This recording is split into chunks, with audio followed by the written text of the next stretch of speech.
सासू माँ, मैं बाहर मंदिर तक जा रही हूँ, आधे घंटे में आ जाऊंगी। और क्या हुआ?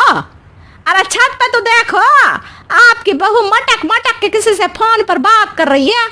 दिन भर फोन पे लगी रहती है। मैं तो कहती हूँ हम दोनों शहर चले जाते हैं। मैं पढ़ी लिखी हूँ, मुझे वहाँ नौकरी भी मिल जाएगी और थोड़े दिनों में आप भी वहाँ कुछ काम ढूंढ लेना। अरे जब से चौधरी परिवार में ये शहर की बहू आई है ना, तब से ही गांव की शांति चली गई है।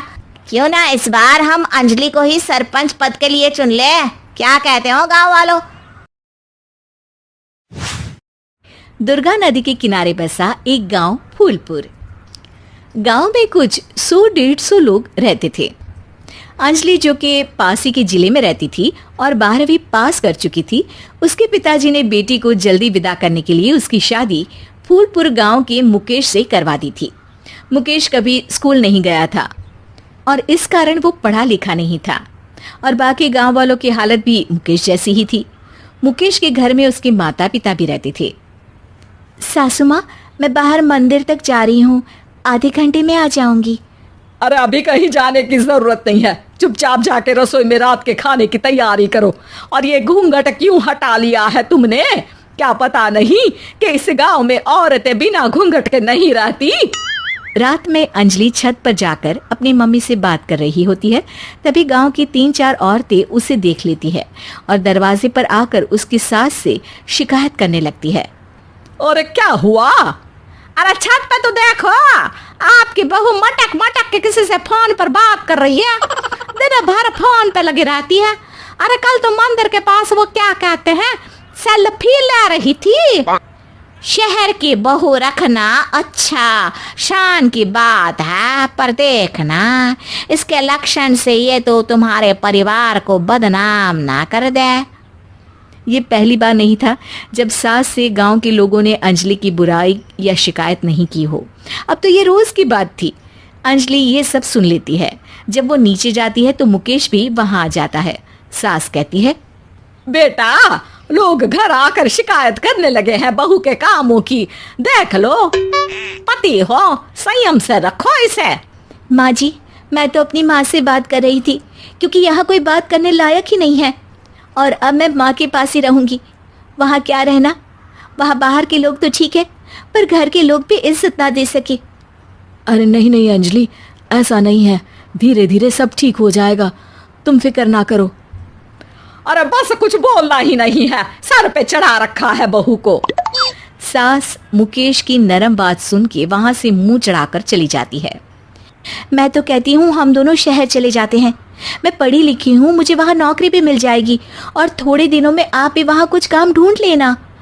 अरे नहीं नहीं अंजलि, हम यहाँ ना गांव का खेत, माँ पिताजी को छोड़कर शहर नहीं जा सकते। माँ पिताजी को कैसा लगेगा और गांव वाले क्या सोचेंगे? ये कहकर मुकेश सोने चला जाता है और अंजलि की गांव वालों द्वारा बुराई का सिलसिला बहुत दिनों तक चलता ही रहता है। लेकिन अंजलि गुस्सा ना दिखाते हुए समझदारी से काम लेती है।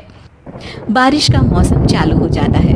जोरदार बारिश से पूरे गांव में हाहाकार मच जाता है। दुर्गा नदी में बाढ़ आ जाती है और बाढ़ का पानी पूरे गांव की फसल तबाह कर देता है। फसल की ये हालत देखकर गांव वाले निराश हो जाते हैं और बात तो यहाँ तक पहुँच जाती है कि कुछ लोग तो अंजलि को इस सब का दोषी ठहरा देते हैं। अरे पूरी फसल तबाह हो गई, पता नहीं किसकी नजर लग गई है। अरे जब से चौधरी परिवार में ये शहर की बहू आई है ना, तब से ही गांव की शांति चली गई है। इसके कर्म कांड से माँ दुर्गा नदी भी खुश नहीं है। ये सब सुनकर बेचारी अंजलि रोते हुए अपने घर चली जाती है। कुछ दिन बाद सभी गांव वाले अपनी फसल का मुआवजा लेकर अपने अपने घर आते हैं। मुकेश भी 1500 लेकर आता है। अंजलि को जब पासबुक दिखाता है तो अंजलि हैरान हो जाती है। अरे, ये पासबुक में तो उन्होंने 4000 की एंट्री करी है और आपको सिर्फ 1500 दिए। सच में? अरे वो सरकारी अफसर आपको बेवकूफ बना रहे हैं। सरकार की तरफ से हमें 4000 मिले हैं लेकिन बाकी का सारा पैसा खुद ही खा रहे हैं। आप लोग के अनपढ़ होने का फायदा उठा रहे हैं।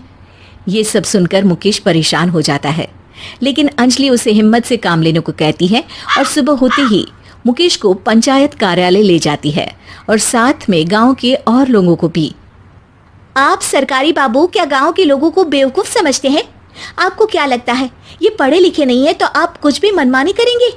ये बेचारे दिन रात इतनी मेहनत करते हैं, ये हमारे अन्नदाता हैं और आप इनके साथ ऐसा धोखा करते हैं। अरे क्या बके जा रही है ये लड़की, किस धोखे की बात कर रही है? अपने कांड करके नदी माँ को नाराज करके हमारा नुकसान करके इसे चैन नहीं मिला क्या? सरपंच जी, इन सरकारी बाबू ने मुझे बेवकूफ बनाया है और मेरे हिस्से के पैसे खुद चट कर गए। बस ये सुनते ही सरपंच वहां से दुम दबाकर भाग जाता है। पता चलता है कि जनपद अधिकारियों ने गांव के सरपंच के साथ मिलकर सबके साथ धोखा किया है। सब लोगों का विरोध शुरू हो जाता है और आखिर में अधिकारी सब गांव वालों के हिस्सों के बचे हुए पैसे उन्हें लौटा देते हैं और कई दिन तक सरपंच गांव में लौटता ही नहीं। अंजलि, तुम नहीं होती तो हम गांव वालों को तो पता ही नहीं चलता कि ये हमें हर बार बेवकूफ बनाते हैं। हाँ हाँ अंजलि बेटी, हमें माफ कर दो। हम सब तुम्हें बुरा भला कहते रहे, लेकिन तुमने ही आज हमें बेवकूफ बनाने से बचाया है। हमें तुम पर गर्व है बेटी। अब समझ आया कि सरपंच तुमसे नहीं, तुम्हारे पढ़े लिखे होने से नफरत करता था। क्यों ना इस बार हम अंजलि को ही सरपंच पद के लिए चुन ले? क्या कहते हो गांव वालों? पढ़ी लिखी सरपंच।